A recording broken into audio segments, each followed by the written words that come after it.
오늘 우리에게 주시는 하나님의 말씀은 에베소서 6장 4절 말씀입니다. 또 아비들아, 너희 자녀를 노엽게 하지 말고 오직 주의 교훈과 훈계로 양육하라. 자, 오늘은 자녀 양육에 관한 말씀을 드리겠는데 사실은 굉장히 어려운 주제입니다. 점점 자녀들을 잘 기르는 일이 만만치가 않은 시대에 접어들고 있잖아요. 근데 자녀 양육에 대한 말씀을 드리기 전에 먼저 우리 믿음부터 한번 점검을 했으면 좋겠습니다. 여러분, 자녀는 정말 축복일까요? 얼핏 생각하면 그냥 아멘이죠. 자녀야 당연히 축복이죠. 그런데 실제로 우리가 살고 있는 시대에는 자녀가 근심거리, 두려움의 대상이 되는 현상이 뚜렷합니다. 그러니까 출산율이 이렇게 떨어지는 거죠. 자녀를 낳지 않으려고 하는 그런 정서가 굉장히 많이 퍼져 있습니다. 여러분, 가정 부흥회 금요일 성령 집회와 주일 예배 때 가정을 주제로 말씀을 드리면서 여러분에게 꼭 읽어보시도록 추천해드리고 싶은 책이 폭풍 속의 가정이라는 책입니다. 혹시 읽어보지 못하셨으면 꼭 한번 읽어보시기를 원합니다. 엄청난 도움이 되실 겁니다. 근데 이 폭풍 속의 가정이라는 책을 쓰신 이 저자인 러셀 무어 교수님, 기독교 윤리학자이십니다. 이 러셀 무어 교수님이 처음 결혼을 하고 가장 두려웠던 것이 아내가 원치 않는 임신을 갑자기 하게 되는 것이었답니다. 우리가 아기를 갖기에는 아직까지 우리 두 사람이 좀 즐길 시간이 필요해. 그래서 아기를 한동안 갖지 않으려고 했는데 어느 시점에 우리도 이제 아기가 필요하겠다. 그래서 이제 아기를 낳으려고 하는데 이제는 임신이 안 되는 겁니다. 결국은 의사가 아기를 낳을 수 없을 것 같습니다. 이런 진단을 내리게 됩니다. 그때 이 러셀 모 교수님이 하나님 앞에서 엄청난 영적 좌절을 경험을 했다는 거예요. 아기를 갖고 싶지 않다고 갖지 않고 갖고 싶다고 해서 갖게 되는 게 아니라는 것을 그때서야 비로소 깨달았다는 거죠. 그래서 아이를 둘을 입양을 하게 됩니다. 두 아이를 낳을 수가 없다니까. 그런데 낳을 수 없다는 아이를 아내가 또 아들을 둘을 낳게 된 겁니다. 그래서 아들이 넷이 되었습니다. 아들 넷을 둔 아버지가 얼마나 바쁜지 상상이 되십니까? 나이가 이제 40이 넘어가면서 어느 학교 기관도 책임을 져야 되고 책도 쓰고 또 여기저기 강연도 가고 매주일 설교도 해야 되고 너무너무 일정이 바쁘게 진행되던 어느 날, 그날도 학교 이사회를 끝내고 여러 가지 처리해야 될 일들을 처리하고 너무 지쳐서 집에 들어가서 소파에 이제 털썩 앉았는데 그때 아내가 와서 아기를 가졌다는 거예요. 그 말을 듣는데 소파에 있는 방석을 뒤집어 쓰고 오 주여 했다는 거죠. 그러면서 아내에게 도대체 어떻게 된 일이야? 자기가 어디 가서 설교할 때마다 자녀는 축복이라고, 아내가 예기치 않았던 아기를 임신했다는 소식을 들으면 절대로 도대체 어떻게 된 일이야 이렇게 말해서는 안 된다고 자기가 그렇게 설교해놓고 자기 입에서 그 말이 툭 튀어나오더래요. 아기는 진짜 축복인가요? 이 문제부터 우리가 한번 확인을 해야 합니다. 정말 아이를 낳아서 기르기 힘든 시대에 우리가 살고 있습니다. 경제적인 부담도 만만치 않고 시간도 그렇고 잘 기를 자신도 없고 뭐 이런 여러 가지 이유 때문에 아기가 진짜 축복인 줄을 믿지를 않는 겁니다. 그러나 성경은 시대가 바뀌어도 아무리 환경이 달라져도 자녀는 하나님이 주신 축복이라고 증거하고 있습니다. 시편 127편 3절 4절을 보면 보라, 자식들은 여호와의 기업이요 태의 열매는 그의 상급이로다. 젊은 자의 자식은 장사의 수중에 화살 같으니. 그러므로 오늘 자녀 양육을 위해서 말씀을 우리가 함께 나누지만 무엇보다도 믿음을 분명히 해야 합니다. 자녀는 축복이야. 자녀는 하나님이 주시는 상급이야. 그게 분명해야 합니다. 아이들이 태어나면 그 아이들이 무슨 말을 할 수 있겠어요? 그러나 그 아이들의 속에서부터 그렇게 어른들, 부모에게 말하는 것 같아요. 나를 잘 돌봐 주세요. 나를 사랑해 주세요. 나를 보호해 주세요. 아이들은 어른들에게, 부모에게 그렇게 정말 호소하지요. 그러나 실제로 살아보면 부모가 아이들 신세를 지고 살아요. 고생스러운 세월을 보내고, 그리고 내가 이런 고생을 견딜 수 있었던 것은 우리 아이들 때문입니다. 애들 때문에 그 힘들고 어려웠던 고비들을 포기하지 않고 지금까지 살아올 수 있었습니다. 이런 고백을 하는 부모들 너무너무 많습니다. 저도 딸이 둘인데 가만 돌아보면 정말 힘들고 쉽지 않았던 시절에 그 딸들 때문에 그래도 기쁨을 되찾고 다시 살아갈 힘도 얻고, 그리고 하나님 앞에 매달릴 수 있었던 정말 축복의 존재예요. 아기 낳는 게 힘들다, 임신 자체가 두렵다, 그래도 말입니다, 아기가 출산하고 그리고 그 태어난 아기를 품에 안은 엄마와 아빠는 얼굴이 세상을 얻은 것 같이 환해요. 그건 참 신비한 겁니다. 그 태어난 그 새 생명의 존재 자체가 엄마 아빠 마음에는 뭐라고 설명할 수 없는 기쁨이 되는 거예요. 자녀는 축복인가? 맞습니다. 우리 시대가 우리를 속이고 있어요. 자녀는 부담이야. 자녀 낳으면 고생이야. 그렇지 않습니다. 하나님의 말씀이 옳아요. 자녀가 축복입니다. 여러분이 이 사실에 대한 믿음을 분명히 해야 합니다. 자녀들이 커가면서 말도 잘 듣고 공부도 잘하고 그리고 돈도 잘 벌고 성공하고 좋은 학교 가고, 그래서 가문을 빛내주고, 그러면 자녀가 복인가? 여러분, 이런 생각에서 빨리 벗어나야 됩니다. 여러분이 그렇게 생각하니까 자녀가 못나 보이고, 자녀 때문에 속상하고, 자녀들에게 화를 자꾸 내고, 자녀들에게 막 다그치고 잔소리하고 그렇게 되는 거예요. 공부 잘해야 되고 말 잘 듣고 뭐든지 잘하고 성공하고 돈도 잘 벌고 그래야 복이라고 생각하니까, 그렇지 못한 자녀라고 느껴질 때 막 화가 나는 거죠. 여러분, 자녀는 그냥 있는 그대로 잘나 보이든 아니든, 똑똑한 것처럼 보이든 그렇지 않든, 뭔가 길을 잘 헤쳐나가든, 뭔가 좀 다른 사람보다 모질한 것 같이 보이든 상관없이 그냥 존재 자체가 하나님이 너무너무 기뻐하시고, 그 아이를 보면서 하나님은 환호성을 지르는 그런 존재예요.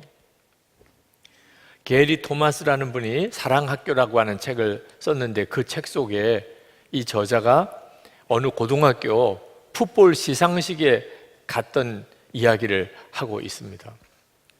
그 학교에서 그 풋볼 팀 선수 모두에게 상을 주려고 그렇게 계획을 했는지 온갖 이름의 상을 다 붙여가지고 그 선수들을 하나하나 상을 주더래요.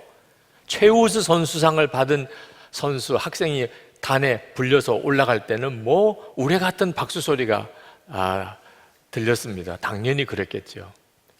그런데 장려상 정도 수준의 상을 받은 아이가 강단에 올라가는데도 뭐 요란스러운 박수와 환호성이 터지더래요.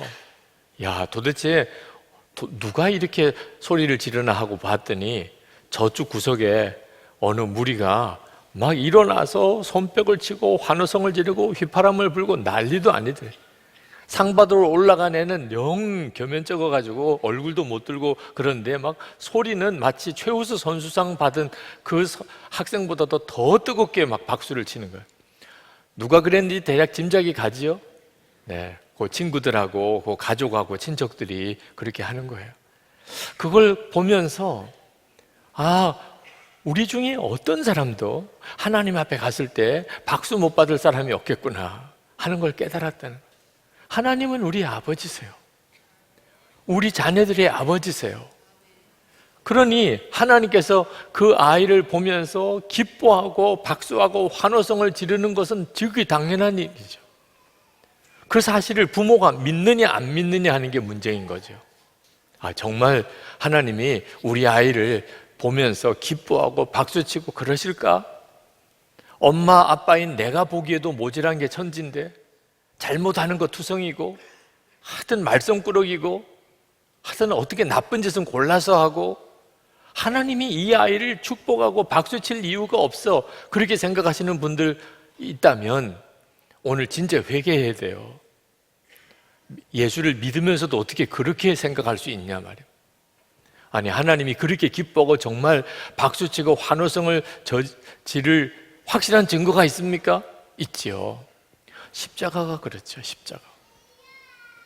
하나님께서 우리를 사랑하시되 어느 정도로 사랑하시냐, 당신의 독생자를 대신 내어주시기까지. 예수님은 당신이 피 흘려 주시기까지 그렇게 사랑하신 그 십자가의 은혜를 받은 사람 중에 여러분의 자녀는 제외됐습니까? 여러분의 자녀들은 하나님의 그 십자가의 은혜에 받을 사람이 안 된다. 하나님께서 우리 자녀에게는 절대로 십자가의 은혜를 주실 수 없으시다. 여러분, 이런 아이가 있을 수 있겠습니까? 모든 우리 자녀들이 다 십자가의 은혜의 대상입니다. 그 말은 하나님이 기뻐하시고 정말 환호성을 지르고 그렇게 좋아하지 않을 아이가 한 아이도 없다는 거예요. 여러분이 이 사실을 진짜 믿으면 아이들이 살 길이 열립니다. 부모가 정말 그걸 믿으면. 너는 하나님의 축복의 아이야. 하나님이 너를 얼마나 사랑하는 줄 알아? 얼마나 기뻐하는 줄 알아? 여러분이 그 사실을 진짜 믿게 되면 그 아이를 바라보는 눈이 달라지고 말이 달라진다니까요. 결국은 믿음이 없었던 거예요. 하나님이 우리 아이를 얼마나 사랑하시고 얼마나 기뻐하시는지. 어떤 분은 목사님 말씀 다 이해하겠는데 지금 세상이 너무 힘들잖아요. 나도 지금 살아가기가 이렇게 어려운데 어쩌자고 애를 낳아가지고 이 험한 세상, 이 힘든 세상, 사고도 많고 재앙도 많고 너무너무 믿음으로 살기도 어렵고 이 경쟁이 살벌한 이런 세상에 무책임하게 낳아놓기만 하면 어떻게 할 겁니까?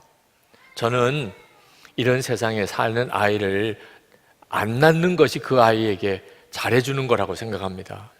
충분히 이해할 만해요. 우리가 사는 세상, 쉽지 않은 세상, 정말 어려운 세상, 고생할 것이 뻔한 세상, 그렇게 느껴질 만합니다. 그러나 여러분 한번 생각해 보세요.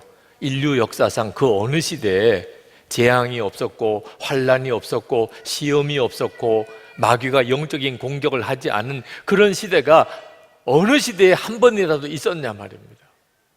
어느 시대나 환란, 재앙, 시험은 다 있었습니다. 그런데 우리 주님은 그냥 그런 세상에 우리를 그냥 살도록 내버려만 두신 게 아니고 엄청난 약속을 하셨습니다. 마태복음 28장 20절에 보면 내가 세상 끝날까지 너희와 항상 함께 있으리라. 아멘. 세상만 힘든 거 아닙니다. 우리가 예수를 믿는다면 진짜 믿어야 될 것이 우리 주님이 항상 세상 끝날까지 함께 계시겠다고 하신 거예요. 우리 주님이 함께 계시기만 한다면요, 사망의 음침한 골짜기도 얼마든지 주님 따라갈 수 있는 거죠. 우리 아이들 예수님이 함께 하시는 믿음만 갖도록 해주면 되는 거예요. 그러면 주님께서 그 아이를 데리고 이 세상을 얼마든지 잘 살아가게 합니다. 하나님께서 우리에게 자녀를 주실 때 그냥 우리 힘으로 살아가라고, 부모가 잘 기르라고 맡긴 게 아닙니다. 주님이 세상 끝날까지 항상 함께 하시겠다는 약속도 함께 주셨던 거예요. 부모는 오직 주의 교양과 훈계로 아이를 양육하기만 하면 됩니다.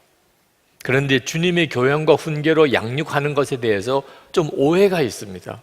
많은 부모들이, 특히 경건한 많은 부모들이 주의 교양과 훈계로 자녀를 양육하라고 그랬지, 그러니 너 반드시 교회 가야 돼, 일요일이면 교회 가서 주일 예배 드려, 너 성경 반드시 읽어야 돼, 너 정말 기도해야 돼, 너 절대 거짓말하면 안 돼, 너 똑바로 살아, 너 방 청소 제대로 해야 돼, 예수님이 보시면 뭐라고 그러겠어? 이렇게 하라는 게 아니라는 것을 알아야 됩니다. 그렇게 가르치니까 아이들이 독립군이 되는 거예요. 빨리 독립해야 되겠다. 엄마, 아빠 이 잔소리에서 내가 빨리 도망가야지. 예수 믿는 게 좋은 게 전혀 느껴지지 않아요. 예수 잘 믿는 게 좋다는 느낌이 안 드는 거예요. 그게 종교 생활이에요. 이건 주의 교양과 훈계로 가르치는 게 아닙니다. 그럼 어떤 게 주의 교양과 훈계로 가르치는 거죠? 예수님 하면 가장 먼저 떠오르는 게 뭡니까? 십자가죠. 십자가가 뭡니까? 완전한 용서, 완전한 사랑이죠. 그러니까 주의 교양과 훈계로 가르친다는 것은 아이들이 완전한 용서와 사랑의 분위기 속에서 자라는 거예요. 엄마 아빠가 끊임없이 용서하고 끊임없이 사랑하는, 그걸 경험하면서 자라게 하라는 거예요. 그래서 아이들이 우리 아빠는 성경에 탕자의 이야기에 나오는 그 아빠 그대로야. 우리 아빠는 정말 탕자의 비유에 나오는 그 아빠야. 그러면 주의 교양과 훈계로 가르친 거예요. 우리 엄마 볼 때마다 나는 예수님 보는 것 같아. 물어봐요. 오늘 돌아가서 나는 엄마 보면 정말 예수님 보는 것 같아. 예수님이 이러셨을 것 같아. 이렇게 고백할 수 있게 해주라는 거예요. 용서하고 또 용서하고 사랑하고 또 사랑하고. 여러분, 부모에게 주신 첫 번째 교훈이 자녀 화나게 하지 말라, 자녀를 노엽게 하지 말라 그랬어요. 그러니 이건 정말 잔소리하고 다그치고 그리고 의심하고, 이건 정말 분위기가 완전히 다른 분위기를 말하는 거예요. 그래서 아이들이 화를 내는 거예요. 엄마는 교회 가라, 성경 봐라, 기도하라, 싸우지 마라, 청소도 제대로 해라, 내 이불은 제대로 개라, 숙제는 했냐, 그렇게 말만 하지. 엄마 아빠에게서 용서를 느끼고 사랑을 경험하고 진짜 믿음을 볼 수 없다면, 그러면 자녀들은 화가 나는 거죠. 엄마가 예수 믿고 아빠가 예수 믿는 것 때문에 가정에 기쁨이 늘 넘치고, 아, 우리 집은 진짜 사랑이 있어, 예수 믿으니까 이런 용서가 우리 집에 있구나, 엄마 아빠는 정말 믿는 것 같아, 나를 믿는 것 같아, 하나님을 믿으니까 나를 믿으신대. 이런 분위기는 전혀 느껴지지 않으면서 자꾸 말로만 잘해라고 하니 화가 나는 거죠. 여러분, 부모로서 우리가 할 일은 자녀에게 말로 가르치고 또는 야단치고 하는 게 아닙니다. 그냥 믿음과 사랑으로 살아내는 거예요. 엄마 아빠가 진짜 믿음과 사랑으로 살아내는 것. 아이들이 다 압니다. 엄마가 하나님을 진짜 믿고 나를 믿는지, 엄마 아빠를 통해서 정말 예수님이 나를 용서하고 사랑하시는지 아이들이 다 알아요. 우리는 나이가 들어서 늙고 초라해지고 결국은 자녀들에게 짐이 되는 것에 대해서 두려운 마음이 있습니다. 실제로 그건 두려운 일이죠. 자녀들에게 짐만 되지 않을까, 사실 걱정할 만한 일입니다. 이 폭풍 속의 가정이란 책 속에 보면 이 러셀 무어 교수님이 그 12살 된 세무엘 아들을 자신의 인생의 마지막 순간을 이렇게 보지 않겠나 하고 예측하는 글이 나옵니다. 내 인생의 마지막에 세무엘이 나를 돌보면서 어떤 짐을 지게 될지 궁금하다. 내가 쇠약하여 서재로 가는 계단도 못 올라가면서 내 모든 책을 끝까지 버리지 않겠다고 고집을 피우지는 않을까? 실버타운의 작은 아파트에는 서재를 둘 수 없다고 사무엘이 나에게 설득하느라 애를 먹지는 않을까? 내가 병원에 누워 있을 때 세무엘이 내 입에 흘러내린 침을 닦아주게 되지는 않을까? 세무엘이 기억하는 나의 마지막 모습이 나의 환자용 병기를 비워준 일이거나 나의 인공 항문 주머니를 바꿔준 것이 될까? 나는 세무엘이 나를 그렇게 기억하지 않았으면 좋겠다. 분주하게 설교하고 강의하고 텔레비전에서 중요한 쟁점들을 토론하는 아버지로 기억하기 바란다. 그러나 그것은 헛된 희망일 것이다.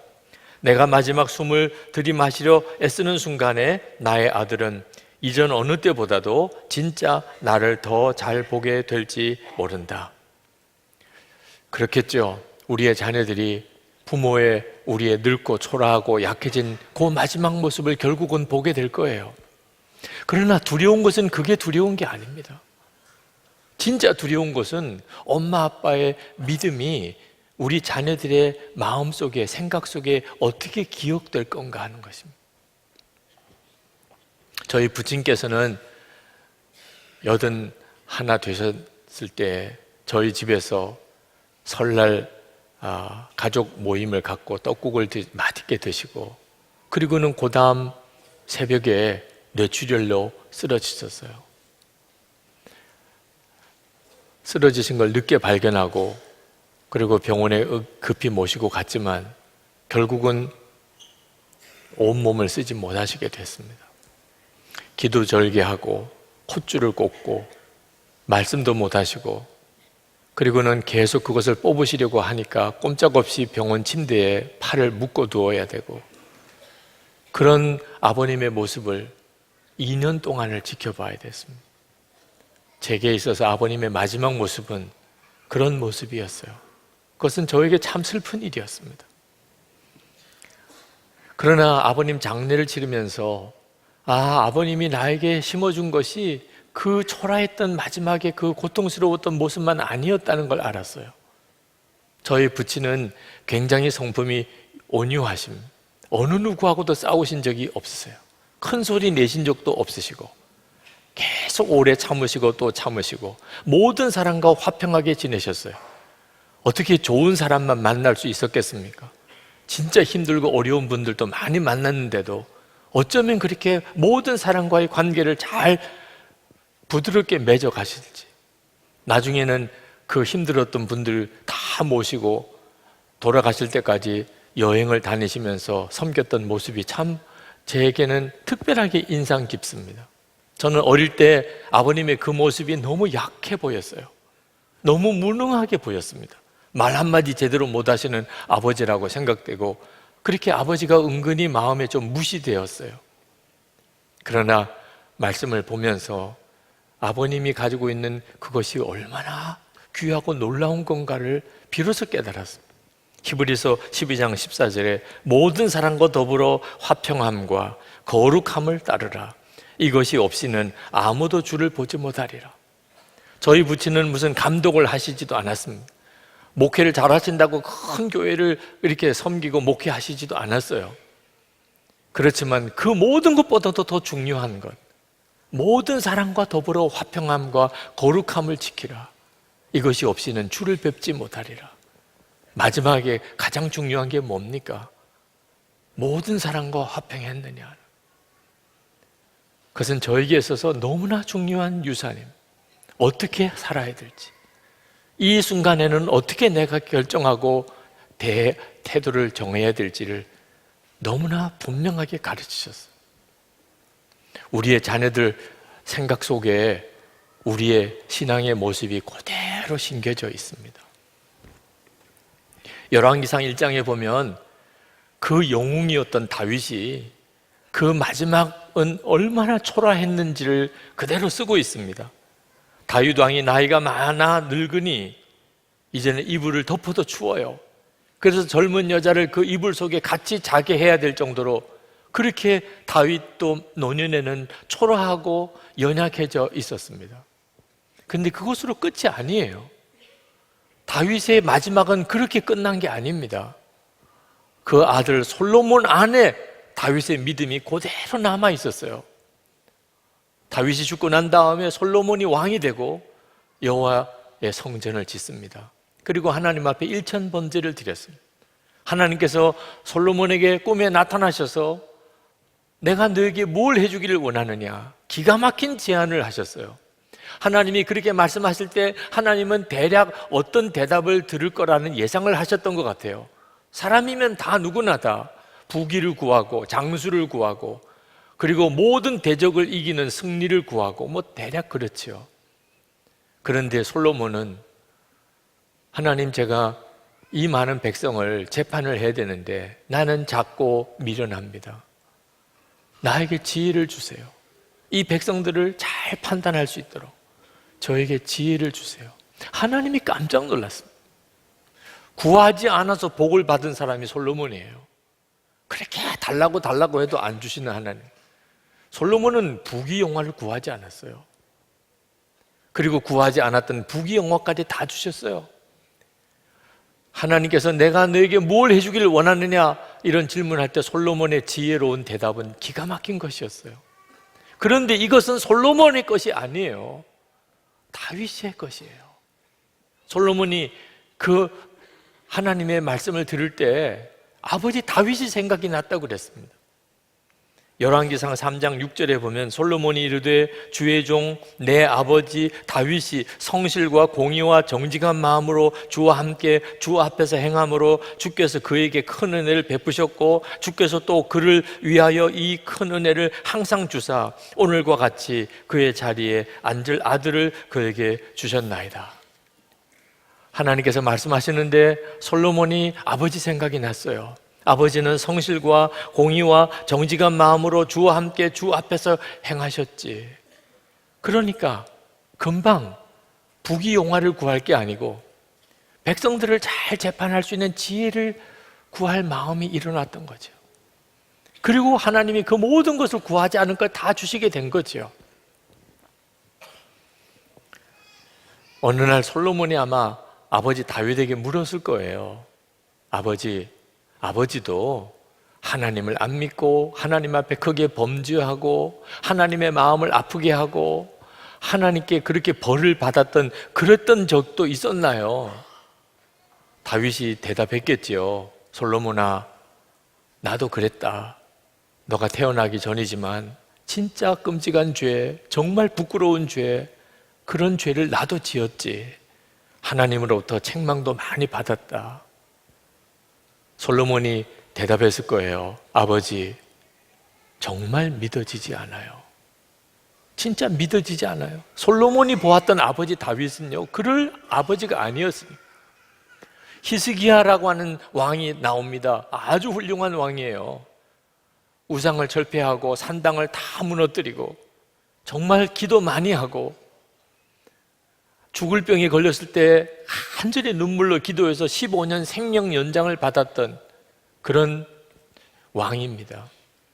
그가 생명 연장을 받고 3년 뒤에 므낫세라는 아들을 낳았어요. 그 므낫세라고 하는 아들의 이름이 뭐냐면 기억나지 않는다. 다 지나갔다. 그런 뜻입니다. 아수르 왕의 공격도 잊어버리고 중한 병으로 죽어가던 두려움도 다 잊게 만들어준 아들이에요. 그런데 참 안타까운 것은 그 생명 연장을 받고 난 다음에 히스기야가 교만해졌습니다. 그 전에 하나님을 그렇게 신실하게 의지하고 믿던 그 믿음 다 잃어버렸어요. 그리고 교만하게 행하면서 하나님의 진노를 사게 됩니다. 그리고 하나님께서 히스기야가 죽고 난 다음에 이스라엘이 멸망할 것을 예언하세요. 그 아들 므낫세가 왕이 되고 세상 없이 악한 왕이 됩니다. 이스라엘의 가장 악한 왕으로 받을 그런 왕이 됩니다. 므낫세가 어느 날 히스기야에게 이렇게 물었을지 몰라요. 아버지도 하나님을 잘 믿고 하나님 앞에 정말 겸손히 기도하고 하나님만 의지하던 때가 있었나요? 히스기야가 대답했을 거예요. 아들아, 물론 그랬지. 나도 하나님만 의지하고 하나님 말씀대로만 살고 그렇게 눈물로 기도하던 그런 때가 나도 있었단다. 므낫세가 대답했을 거예요. 아버지, 믿어지지 않아요. 자기가 사는 동안에는 아버지 히스기야가 전혀 그렇게 안 살았거든요. 여러분, 부모가 자녀에게 해줄 수 있는 최고의 양육은 자녀의 마음속에 우리 아빠 엄마는 정말 믿음으로 살았어. 정말 사랑의 분이야. 그렇게 기억나게 해주는 거예요. 우리가 아이를 잘 기르보려고 애쓰고 노력해서 아이들이 잘 기르지는 거 아니에요. 우리 자신이 믿음과 사랑으로 사는 것이 하나님께서 우리를 통해서 자녀를 기를 수 있는 유일한 방법이에요. 자녀를 방임하라, 그냥 내버려 두라는 거 아닙니다.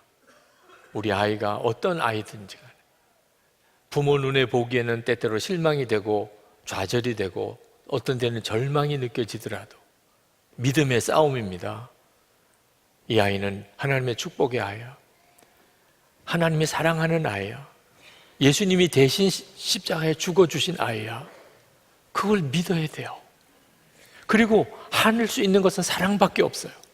용서하고 사랑하고 사랑하고 용서하고 예수님께서 우리에게 하신 것처럼 그렇게 우리 아이에게 해야 하는 거죠. 자녀가 정말 엉망으로 사는 것처럼 보일 때도 내가 뭘 하든지 내가 어디 가든지 너는 항상 우리 자녀다. 우리는 내가 우리의 자녀라고 항상 기쁘게 말할 거야. 우리는 내가 하는 일, 너의 행동은 좋아하지 않아. 그러나 너의 존재를 부끄러워하지 않을 거야. 하나님 앞에 신실한 가정에도 탕자가 나올 수 있습니다. 탕자의 비유에 보면 그 좋은 아버지 밑에도 탕자가 나오잖아요. 그런데 우리 가정에 탕자가 생겼다는 게 부끄러운 게 아닙니다. 진짜 부끄러운 것은 탕자를 부끄러워하는 그게 부끄러운 거예요. 믿음이 없다는 뜻이잖아요. 사랑이 없다는 뜻이잖아요. 그러니까 주님이 아무것도 못 하시는 거예요. 우리가 믿음과 사랑으로 자녀를 양육한다고 자녀들이 다 바로 서는 건 아닙니다. 우리가 생각했던 것처럼 우리가 원하던 그때에 아이들이 다 바로 서지지는 않을 수 있어요. 그러나 기억해야 합니다. 반드시 탕자가 돌아오듯이 하나님께서 그 아이들을 통하여 하나님의 역사를 보여줍니다. 물론 어떤 때는 부모가 죽고 난 다음에 그 결실이 이루어질 수도 있죠. 부모가 할 수 있는 것은 오직 하나입니다. 우리 엄마 아빠는 정말 믿음과 사랑의 사람이었어. 엄마 아빠는 나를 정말 믿으셨어. 그리고 정말 사랑하셨어. 알고 보니까 그것이 하나님으로부터 온 것이었어. 그러면 그 다음부터는 주님이 하십니다. 이 시간에 우리 오늘은 특별히 자녀를 위해서 기도했으면 좋겠습니다. 하나님, 저희 가정에 허락하신 자녀 아무개를 위해 기도합니다. 정말 제가 믿음과 사랑으로 아이를 잘 길러보겠습니다. 혹시 여러분 중에 자녀가 없거나 또는 자녀가 먼저 세상을 떠났거나 하는 사람이 혹시 있으면 여러분, 교회는 한 가족인 것을 기억하셔야 됩니다. 여러분의 육신의 자녀는 없을지라도 영적으로 우리 교회 안에 자녀들이 엄청나게 많습니다. 하나님 앞에 이 시간에 올려드리고 기도하십시다. 하나님, 정말 주의 교양과 훈계로 양육받은 우리의 다음 세대들이 일어나게 해주시옵소서. 기도하겠습니다. 은혜와 사랑이 충만하신 아버지 하나님, 놀라우신 하나님의 은혜를 감사합니다. 하나님의 역사하심과 주의 크신 은혜를 인하여 주님을 찬양합니다. 아버지, 놀라우신 주님, 그들을 받으소서. 오늘도 하나님께 예배하는 사랑하는 성도들을 주님 다 축복해 주소서. 하나님의 그 은혜로 도와주시고 하나님의 놀라운 사랑으로 붙드시고 하나님 그 자녀들을 하나님께서 주의 품에 안으시고 말씀으로 기르시고 성령으로 역사하여 인도해 주옵소서. 우리가 오직 하나님 믿음으로 주님 앞에 나아갑니다. 하나님께서 허락하여 주신 자녀인 하나님의 사랑하시고 예수님 주의 십자가의 은혜로 구원해 주신 자녀임을 믿습니다. 오직 믿음으로 나아갑니다. 하나님, 우리도 하나님의 마음을 품고 기쁨으로 우리의 자녀를 대하게 하시옵소서. 오직 용서와 사랑으로 하게 하소서. 오직 용서와 사랑, 하나님 주님 허락하신 귀한 자녀들 잘 기르게 하여 주옵소서.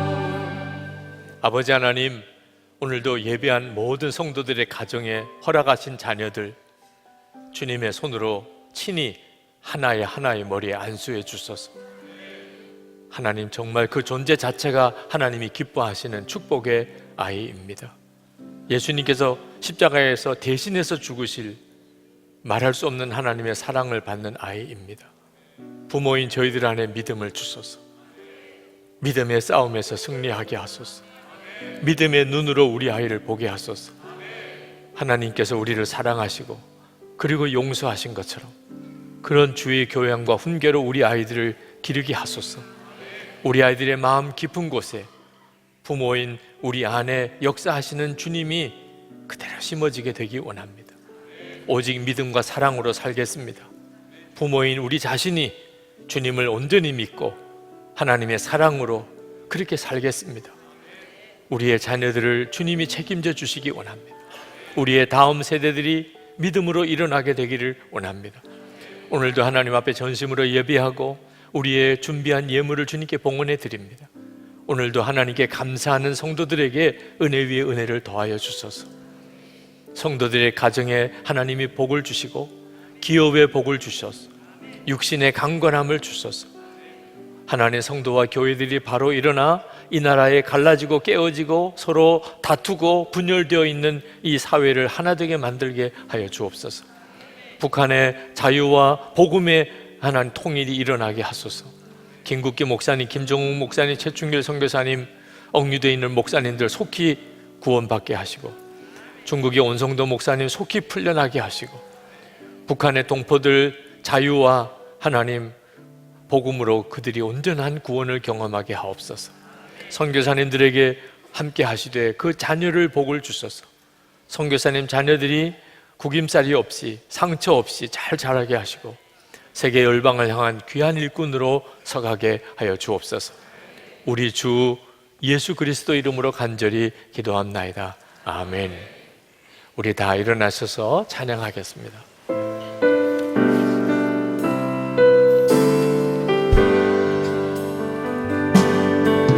오소서 주님, 나의 마음을 선한 것 하나 없습니다. 그러나 내 모든 것 주께 드립니다. 사랑으로 안으시고 날 새롭게 하소서. 주님 마음 내게 주소서. 내 아버지 주님 마음 내게 주소서. 나를 향하신 주님의 뜻이 이루어지도록 주님 마음 내게 주소서. 주님 마음 내게 주소서. 내 아버지 주님 마음 내게 주소서. 나를 향하신 주님의 뜻이 이루어지도록 주님 마음 내게 주소서. 하나님께 예배하고 돌아가는 모든 성도들과 그리고 그 자녀들 위해 주 예수님의 은혜와 하나님의 사랑하심과 성령의 교통하심이 충만히 함께 하시기를 축원하옵나이다. 아멘.